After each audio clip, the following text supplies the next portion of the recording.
Okay,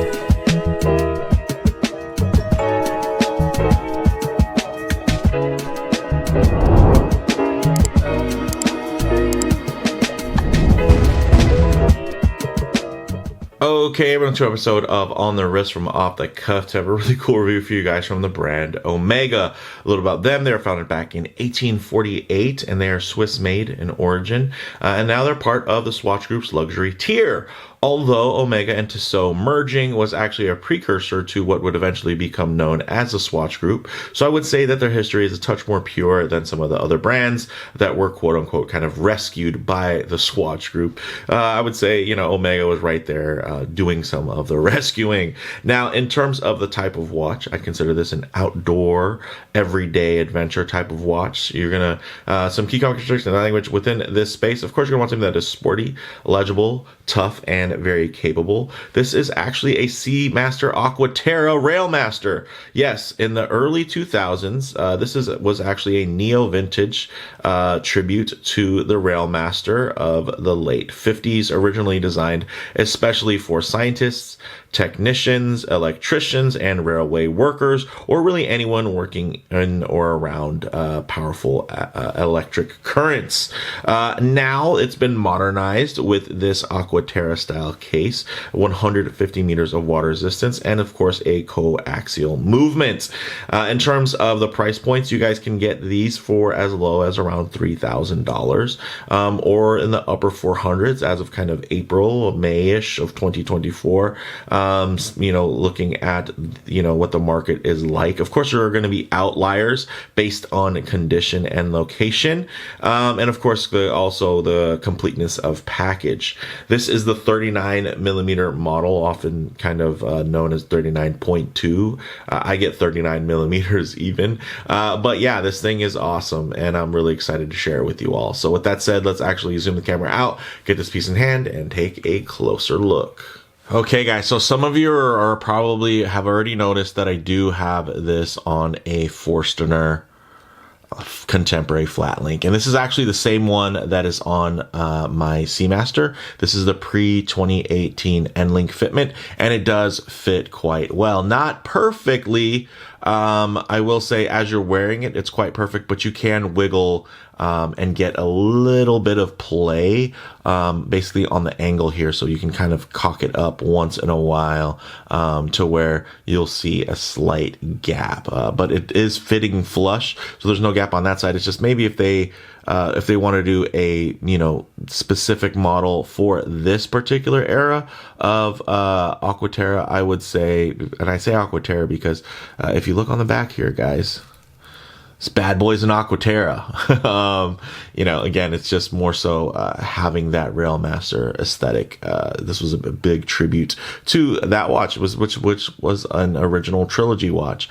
But yeah, this thing fits nice. But I do, you know, if anybody buys this bracelet for this application, just know that you will get some play. It's not enough to bother me. I think it actually, you know, all the places that count, especially while you're wearing it, everything sits flush. But yeah, if you force it, you can create, you know, a gap there. But I actually do still have the original OEM bracelet, which I'll show you guys really quick. I just swapped it, of course, thanks to Forstner. This video isn't sponsored by Forstner, honestly, though.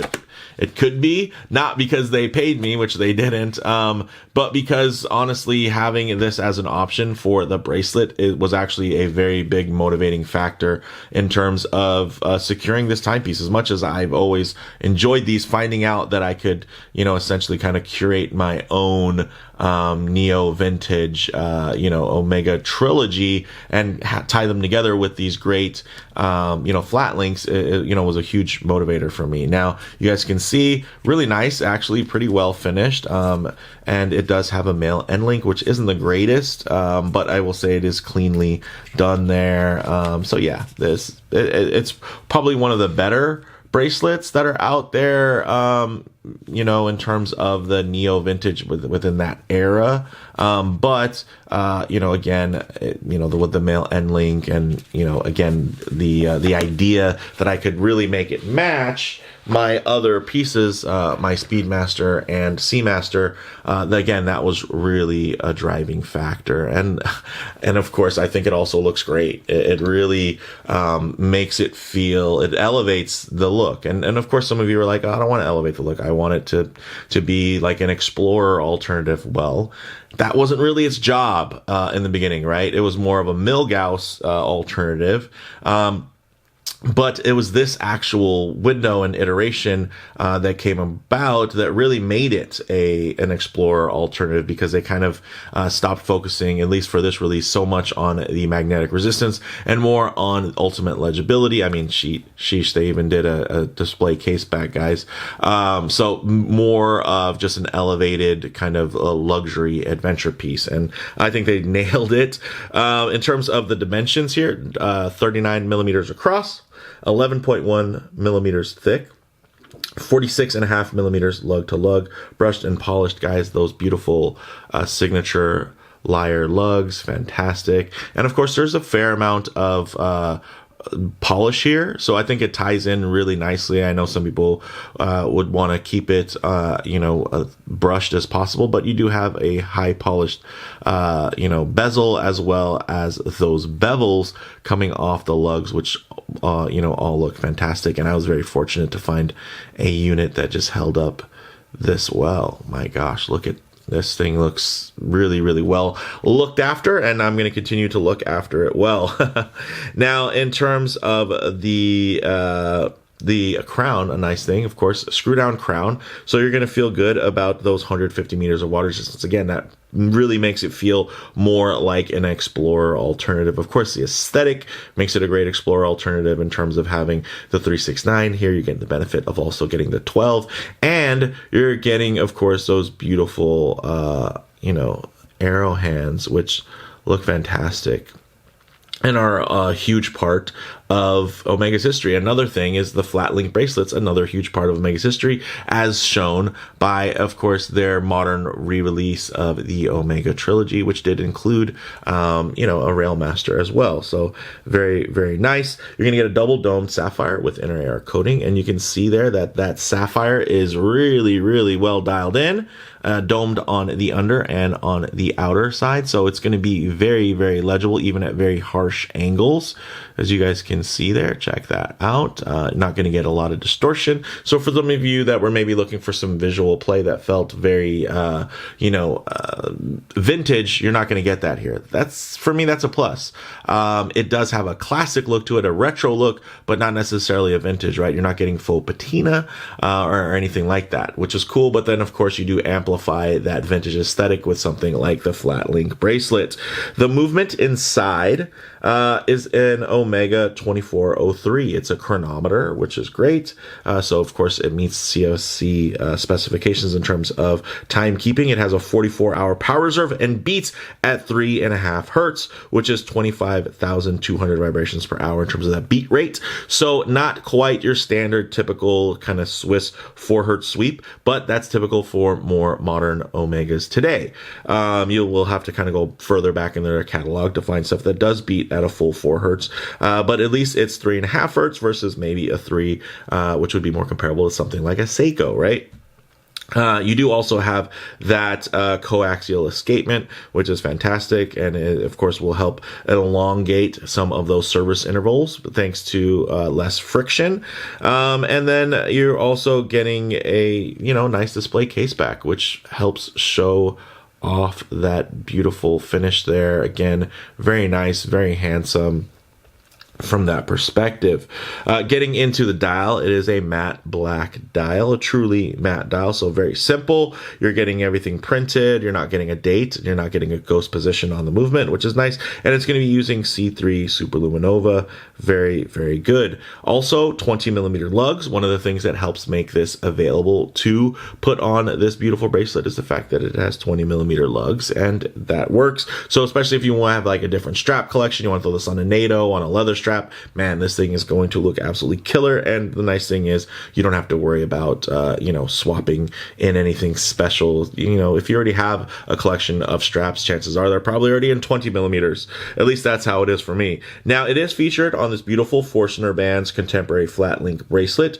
Again, this is the pre-2018 Omega Seamaster fitment. This goes for $185. And I would say it's best fit in terms of using their fatter OEM spring bars. So use the OEM Omega spring bars on this and you'll get the best fitment possible. The spring bars that do come with this typically are going to be a little bit thinner, not in terms of quality, but just a little bit thinner. And typically that just gives you a little bit more leeway in terms of fitment. But yeah, I think these do fit better with the OEM spring bars. Everything you guys can see, this is the particular model. You can do it. You can opt for fully brushed. But again, I was tying this into my Seamaster and Speedmaster. So I did go for the brushed and polished setup, which also is, you know, historically, you know, quite significant to the Omega brand. The nice thing is here, all solid, all fully articulated, guys, screw pin construction. And then of course you're going to be getting this nice, you know, milled, I'd say actually an 18.5 millimeter milled push button clasp with 6 manual micro adjust positions there. And then this actually tapers really beautifully. Another thing that you're not going to get with the OEM bracelet, you know, apart from of course being able to dial it in with micro adjust, is you're going to have this nice taper, guys, which, you know, tapers to about 16 millimeters. So very classic taper on here. But with all that said, let's actually get it on the wrist and see how it wears. Okay, guys, as you can see on my 7.5-inch wrist, I think this wears absolutely beautifully. Check that out. Of course, it does have a larger footprint at 39 millimeters. I know a lot of people are going down in sizes, although I think style-wise, people are going for more contemporary looks and more modern. People are kind of blending that with more vintage sizes. I think 39 millimeters is a beautiful sweet spot. This was also available in a 36 millimeter, as well as I want to say a 42 and even like a 48 with a small second. So pretty wild that they had so many options, and unfortunate that they discontinued to eventually bring back and discontinue again. So I'm curious to see what future iterations will come through looking like. But as you guys can see, lays beautifully thin, guys, wraps beautifully thanks to that nice female end link on the Forstner flat link bracelet. Of course, if I do get my wrist a bit too close to the camera lens, you're going to see some perspective distortion, and it's going to appear larger on the wrist than it actually is, kind of like when you look at a wrist shot on, let's say, Instagram or something like that. So what I like to do is keep my wrist nice and low and then just tighten up the frame here so you guys can still get a detailed look, but just add a bit of a truer aspect ratio in terms of how this may lay on your own wrist. And guys, look at how beautifully centered that is. Again, that nice sweet spot of about 46.5 millimeters lug to lug, beautifully thin at just, again, 11.1 millimeters, guys, and that 0.1 is probably just the slight dome on that sapphire crystal. This thing is really great. I enjoy wearing it so much. You know, as much as I enjoy, of course, wearing these obscure neo-vintage or limited Seikos, or, you know, really, really well executed and high spec and underappreciated micro brands, there is something about, of course, wearing something that is quite recognizable in Omega, but then still a bit of getting the best of both worlds, in that it's a very niche watch that not a lot of people know about, and the ones that do get pretty excited about it because these are just such awesome watches. Look at that. And if you go on the market, you'll find not a lot of them for sale, and I think it's not because they weren't producing a lot of them, it's just because honestly people tend to enjoy these and keep them. And, you know, unfortunately for the market, that means prices are going to start inflating. But the good news is, if you get one, the sooner you get one, the sooner you're going to get it at a lower price, because they're only going up in value. So with that said, let's actually get it off the wrist, set up for some Lume shots, low light transition, and closing thoughts. Okay, let's go ahead and hit the lights here. Hey, look at that Lume. Beautifully done. Looks great at, of course, in the darkness as well as in the daylight. No faux patina or anything like that. It's just a very clean look. And by them using C3, it does have a bit of that kind of day glow kind of green hint and tint to it, but it's nothing that looks bad or out of place, which I can appreciate. It just looks really natural, looks quite sporty.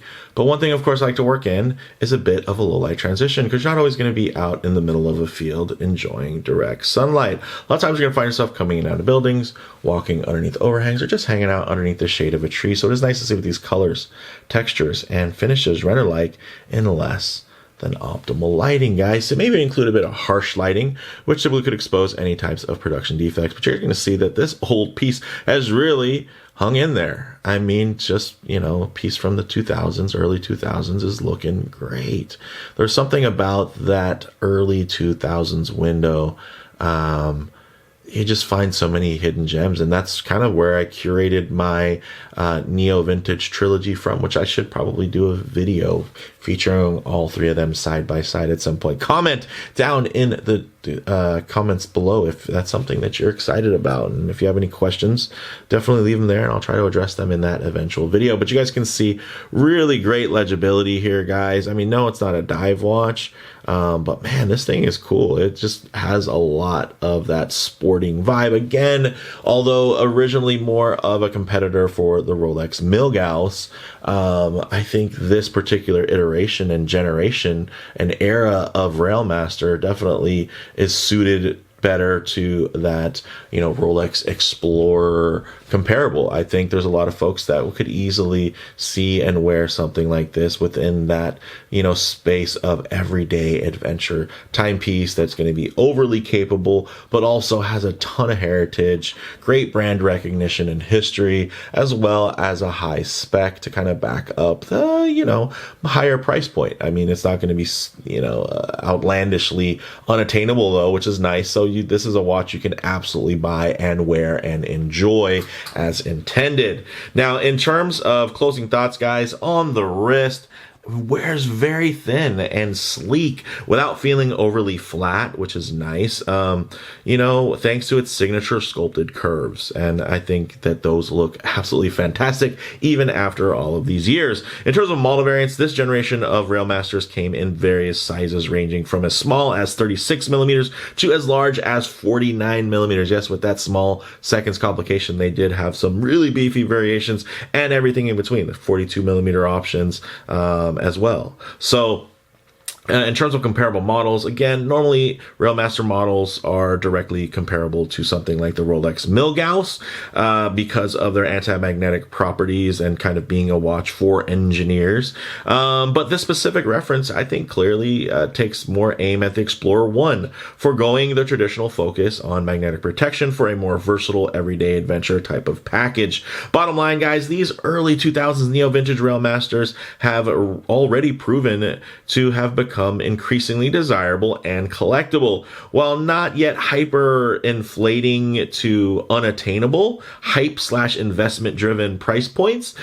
So again, if you've been searching for a worthy Rolex Explorer I alternative, this generation of Railmaster may just be exactly what you've been looking for. So with that said, let me know what you all think down in the comments below. If you like the video, please do it like, and if you haven't already, please subscribe for more content just like this. Thanks, guys.